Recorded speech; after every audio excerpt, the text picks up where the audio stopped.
Welcome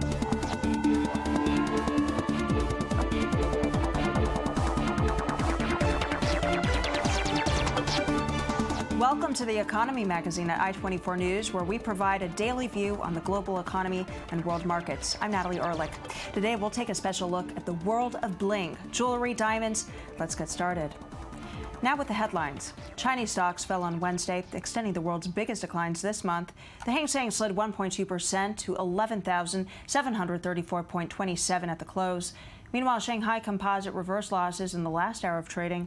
Well, foreign investors are now turning away from the Chinese market in the wake of unprecedented stimulus efforts by the country's government. European shares, meanwhile, also extended losses following the U.S. markets on Tuesday, after investors there digested a slew of disappointing earnings data. The Stoxx Europe 600 fell 0.3% by mid-morning. Well, Apple delivered less than expected results in its earnings report on Tuesday, giving a deep blow now to its share value. The tech giant's market cap lost $60 billion after its iPhone sales disappointed the street. This despite reporting that its profits surged 38% due to strong demand for its smartphone product. While Apple sold 35% more iPhones in Q3 compared to the previous year, those numbers were still not in line with some analysts' estimates. Within minutes of this earnings release, Apple shares fell as much as 7% in after-hours trading. Staying now in tech news, Google's rivals are now asking the EU to probe its role in the online ad market. OpenX and AppNexus, part owned by WPP and Microsoft, have visited the European Commission, arguing now that Google may be unlawfully hurting market competition in the online ad business. The technology is used by advertisers and online publishers to buy and sell various ad displays, such as banners and videos which appear on websites. The companies allege that Google ties and bundles its ad tech products through contracts to discourage customers from using competitors. And German car makers are reportedly nearer to a deal to acquire Nokia's mapping service. Daimler, BMW, as well as Audi are set to pay a bit more than 2.5 billion euros for Nokia's digital mapping service, beating bidders from Silicon Valley. The move is seen as strategic in the advancement of self-driving car technology. Now, if this deal is secured, the German automakers are planning to invite other car companies like Toyota and GM to invest in Nokia. Diamonds, they're one of Israel's most important exports. Our reporter Anthony Lesmy makes a closer look now inside this sparkling market. $9.3 billion. That's the amount of Israeli exports in the diamond sector in 2014. In the shadow of this precious gem is the jewelry market. It's been increasing steadily for 20 years in Israel, and exports are now worth over $400 million. For the 12th year running, the exhibition Jovela brings together professionals in the trade. Jovela hosts approximately 12,000 people every year, trade and public, and it's been growing every year rapidly, showing more variety, more visitors from all around the world. Typically very traditional, the jewelry market has undergone some changes in recent years. The internet has already changed sales, and now creation and production have also been affected by technology advances, notably through the emergence of new design software and the application of 3D printers. This enables the industry to produce very quickly new models for every season. Like the dresses are changes, the jewelry are changes. Tzaban, one of the staples of Israeli gold and diamond jewelry, made the shift in technology. The 3D gives us the opportunity to illustrate the jewel before we produce it. You can see it from all sides. It is definitely an innovation in the industry and makes things much easier. Tzaban combines the use of many machines and technologies to make the workflow more efficient and to give more attention to detail. In the past, we used to do only handmade work, and today we have the technology to produce hollow things and necklaces. For example, if a piece weighed 20 grams, today we can use the technology to make it 6-7 grams. This makes it easier for the consumer to buy the product, and the price is fit for his budget. With these new price margins, the jewelry industry can now reach more of the middle and working class. Today, the diamond industry generates over $700 million in profits in Israel. Artisans may be adapting to the new technologies, but skill and creativity remain the heart of the business. Now for a closer look at Israeli jewelry design, we are joined by Lee Bonk, a jewelry designer here in Tel Aviv. She describes her work as a combination of wild nature and clean urban classics, drawing inspiration from her South American roots. Thank you very much for being with us today. Thank you. So here you have showcased some of your jewelry. Where do you get your inspiration for this? Like you said, it's come from my native roots from South America, from the simple life and the bling lives. I'm getting most of my inspiration from the urban life, the geometric views and more beach sites and places like that, and making them together, combining them together. And I like a lot of stones, different kind of gemstones that similar to sometimes to diamonds and sometimes to really rough stones. And most of them I'm bringing from the South American places that I'm travel. I see. Well, what is it like to do business here in Israel? It's fun because every time you learn much better how to do it. In the beginning I had a store in Tel Aviv, and after 7 years I discovered that it's much better to market on the internet, on the websites, abroad. To who? Which countries? Most of the countries are United States, UK and Australia. And from there, it's only make it bigger. I see. So you're getting stronger demand from these other countries than you could in Israel, per se. Yeah, much better. And it's cost-effective, right? Yeah, it's much cheaper to sell online than to have a store in here. So what product here sells the most in the U.S.? This one is one of my bestseller. It's silver, and I'm selling it on silver and silver plated, with gold plated. They like it because of the bling bling. Yes. And it has this very elegant, simple design here that we can see. It's geometric design and very clean design. And the other one is this one that also have a clean design. Right. Right. And that's something that you're seeing lately coming from those markets. Yeah. All right. Well, terrific. Thank you so much for joining us in the program. Thank you so much. Appreciate it. Me. Well, now moving on to the rest of our coverage, jewelry designer Anat Perez uses innovative and precise techniques to capture attention of global brand names, especially as they seek new inspiration from the East. In the halls of the Jovella exhibition, we met Anat, an independent jeweler who has been in the trade for 30 years in Israel. She owes her success to colorful, creative, and diverse jewelry designs. The big names gradually come knocking on Anat's door. Collaborate, that's the name of the game. I work with the big companies like Carolina, Herrera, Massimo Dutti. They are interesting with the new designs.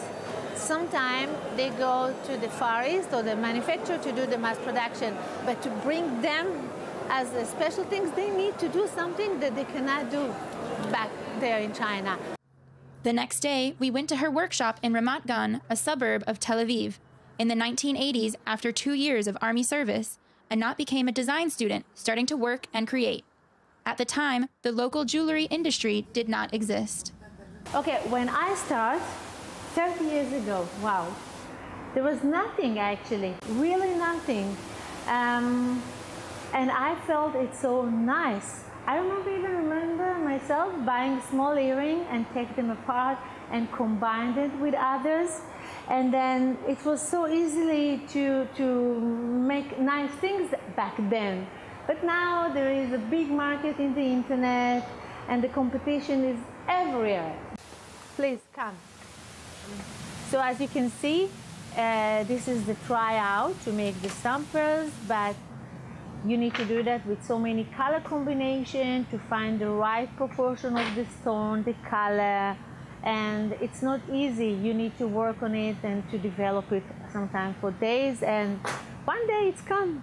Anat works with 6 or 7 employees, mostly Russian immigrants, to create original jewelry. It requires new components and unique assemblies. She uses innovative and precise techniques, guaranteeing that her products will be sought after internationally. If you can see this beautiful bracelet, this is, as I said, with a different material like natural stones and the glass pearls, but the technique makes it so special. Israel is a leader in the progressing jewelry market. Anat explains this success. We are very aware that's going on in the market, and it shows with our jewelry that it's very updated all the time. Israel, the gateway between Europe and Asia, is a crossroads between the paths of inspiration and commercial opportunities, and Anat is taking this to heart. She just flew to China, intent on exporting her unique Israeli style to the Far East and beyond. For another view on the world of gems and jewels, we are joined on set by Ayman Siksek for Financial Bazaar.